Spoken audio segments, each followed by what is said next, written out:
for last paper publication and posted for passing final degree. OS 162/2005 അന്തിമ വിധി പറയുന്നതിന് 3 മാസ സമയം അനുവദിച്ചിരിക്കുന്നു. കേസ് 3/5/2012 അവധിക്ക് വെച്ചിരിക്കുന്നു.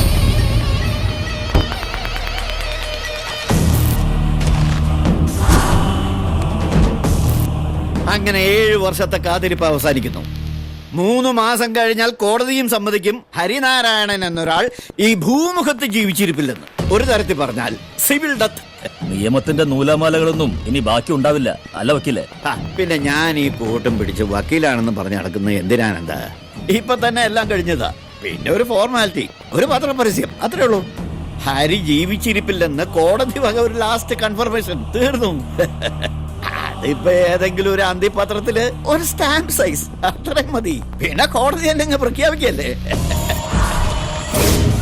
അന്തിമ റിപ്പോർട്ട് കയ്യിൽ കിട്ടിയ പിന്നെ എല്ലാം നിങ്ങളുടെ അല്ലേ. ഹരിയുടെ പേർക്കുള്ള 127 ഏക്കർ നിലവും പുരയിടവും എല്ലാം പിന്നീട് അങ്ങോട്ട് തിന്ന് വിറ്റും മൂട്ടിക്കാം.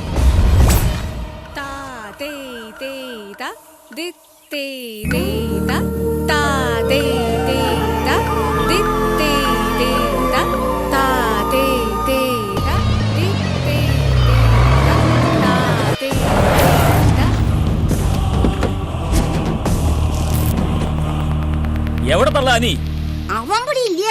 എന്തേ അവന് നാട് കിട്ടോ? ഹരിച്ചു കിടക്കാൻ ഒരു കട്ട്ലർ ഒഴിച്ചിട്ടില്ലേ? വെറുതെയാ, അവൻ ചത്തു.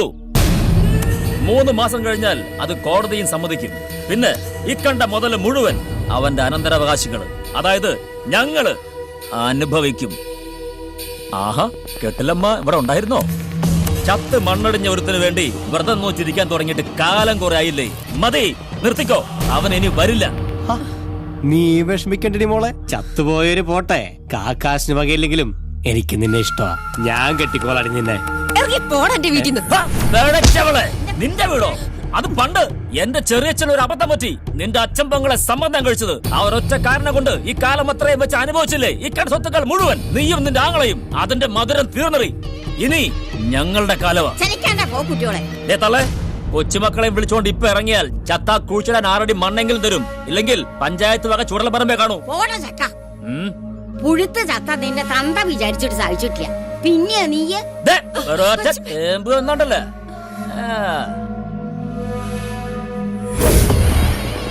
അവസാനായിട്ട് പറയാ, നിന്റെ പുന്നാരാങ്ങളുണ്ടല്ലോ അനി, അവനോട് പറഞ്ഞേക്ക് ഈ കേസ് തോറ്റു കഴിയുമ്പോ പുതിയ അപ്പീലായിട്ട് എങ്ങാനും വന്നാൽ വെട്ടി അരിഞ്ഞ് ചെളി താഴ്ത്തുന്നു.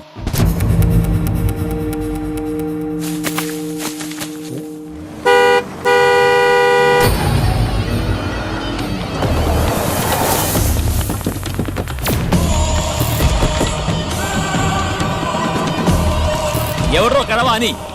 ഞാനിവിടെ ഉണ്ട്.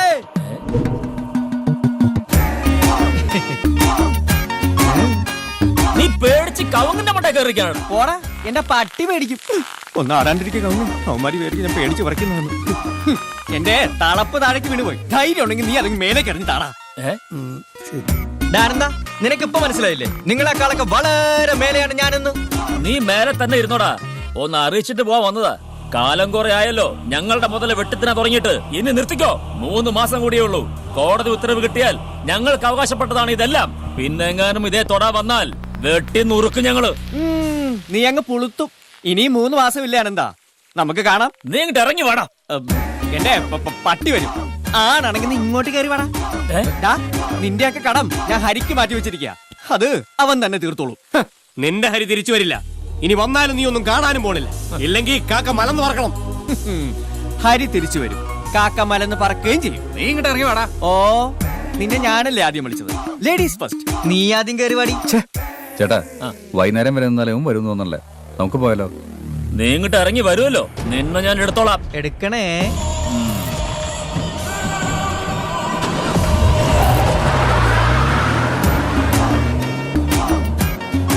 പതുക്കെ ഇറങ്ങാം.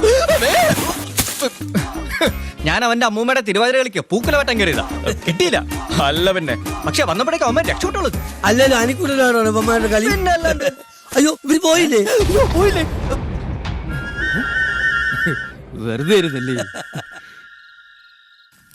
ഒന്ന് വേഗം ആവട്ടെ അച്ചു. അനിക്കുട്ടന് വിശക്കണുണ്ടാവും. ഒന്ന് ബഹളം വെക്കാതിരി അച്ഛമ്മേ. അനിയേട്ടൻ ടിവിയുടെ മുമ്പിൽ എണീക്കണമെങ്കിൽ 10 മണിയെങ്കിലാവും. അച്ചു നീ ഇങ്ങോട്ട് വന്നേ. ദേ നമ്മുടെ ഹരി എവിടെ? ടിവിയില്. നിക്ക്, ഞാനൊന്ന് കൈ കഴുകിട്ട് വരാം. വരാൻ. നീ കൈ കഴുകി പൊട്ടുന്നോട്ട് വരുമ്പോഴേക്കും അവനങ്ങ് പോകും. വേഗം നടക്കും. ഇന്നിപ്പോ ടിവിയിലാ. ഈ മാസത്തെ എത്രാമത്തെ കണ്ടെത്തല അനിയേട്ട ഹരിയേട്ടന്? ഇതങ്ങനെയല്ല, നീ ഒന്ന് കാണു. ഈ പഞ്ചാബിന്റെ ഉൾനാടൻ ഗ്രാമങ്ങളിലൊന്നിൽ ഒരു കൊച്ചു കേരളം തന്നെ ഉണ്ടെന്ന് പറഞ്ഞാൽ നിങ്ങൾക്ക് സങ്കല്പിക്കാൻ കഴിയോ? ഇത് നമ്മുടെ സുബേദയുടെ ലാത്തി ചാർജ് അല്ലേ? ഞാൻ കാണാറുള്ളതാ. അതല്ലടി, നീ നോക്ക്. മലയാളം സംസാരിക്കുന്ന, അതുപോലെ മലയാളികൾ ധാരാളമായി തിങ്ങിപ്പാർക്കുന്ന, ഈവൻ മലയാളം മാതൃഭാഷയായിട്ടുള്ള ഒരു സ്കൂൾ വരെയുള്ള ഈ ഗ്രാമത്തിന്റെ പേര് മല്ലു സ്ട്രീറ്റ് എന്നാണ്. ശരിക്കും ഈ മല്ലു സ്ട്രീറ്റിന്റെ ഉത്ഭവത്തെ കുറിച്ച് ഇൻട്രസ്റ്റിംഗ് ആയിട്ടുള്ള ഒരു കഥ തന്നെയുണ്ട്. 1984 ഇന്ദിരാജി കൊല്ലപ്പെട്ടതിനെ തുടർന്ന് ഇന്ത്യ ഒട്ടുക്ക് ഒരുപാട് കലാപങ്ങളുണ്ടായി. അതിന്റെ ചുവട് പിടിച്ച് നമ്മുടെ കേരളത്തിലും ചില ഒറ്റപ്പെട്ട സംഭവങ്ങളുണ്ടായി. അന്ന് നമ്മുടെ നാട്ടിൽ നിന്ന് പലായനം ചെയ്ത കുറെ സിഖുകാരും അവരുടെ ആശ്രിതരും അതേപോലെ സഹായികളും ഇവരെല്ലാവരും കൂടെ കുടിയേറി പാർത്ത ഈ സ്ഥലമാണ് മല്ലു സ്ട്രീറ്റ്. കേരളം വിട്ടെങ്കിലും ഇവരാരും നമ്മുടെ മലയാളവും അതേപോലെ തന്നെ കേരളത്തിന്റെ സംസ്കാരവും ഒന്നും മറന്നില്ല. അവരനുഭവിച്ച കേരളം ഇവിടെ പറിച്ചു നടുകയായിരുന്നു. ഇതാണ് ഞാൻ നേരത്തെ സൂചിപ്പിച്ച മല്ലു സ്ട്രീറ്റിലെ മലയാളം മീഡിയം സ്കൂൾ. ഇവരാണ് നമ്മുടെ മലയാളി പഞ്ചാബി കുട്ടികൾ. നമസ്കാരം മക്കളെ. മല്ലു സ്ട്രീറ്റിലെ കൂടുതൽ വിശേഷങ്ങൾ നമുക്ക് ഇവരോട് തന്നെ ചോദിച്ചു മനസ്സിലാക്കാം. ഈ ചായക്കട നേരത്തെ കാണിച്ചപ്പോഴാണ് ഞാൻ ഹരിയെ കണ്ടത്. ചായക്കട അല്ല അനിയേട്ടാ, ദാബ. ഇതാണ് ദാബ. അത് തന്നെ, ഇവിടുത്തെ ചായക്കട, അവിടുത്തെ ദാബ. നീ ആദ്യം ഇത് നോക്ക്. ഇദ്ദേഹം മിസ്റ്റർ വീർ പ്രതാപ് സിംഗ്. ഇവിടെ മല്ലു സ്ട്രീറ്റിലെ പല പ്രധാനപ്പെട്ട ബിസിനസ്സുകൾ ഇദ്ദേഹത്തിന്റേതാണ്. നമുക്ക് പരിചയപ്പെടാം. സർ, നിങ്ങൾ കേരളത്തിൽ എവിടെയായിരുന്നു? ഇവിടെ എങ്ങനെ വന്നുപെട്ടു? ജന്മം കൊണ്ട് സിഖുകാരാണെങ്കിലും കർമ്മം കൊണ്ട് ഞങ്ങളെല്ലാം മലയാളികളാ.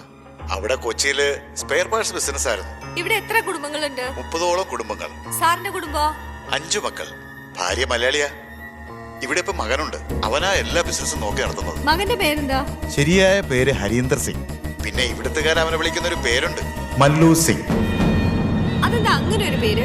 അമ്മ മലയാളി, അച്ഛൻ സിംഗ്. പാതി മലയാളി പാതി സിംഗ്. മല്ലു സിംഗ്. മല്ലു സിംഗിന്റെ കൂടുതൽ വിശേഷങ്ങളായി നമുക്ക് അടുത്ത ആഴ്ച വീണ്ടും കാണാം.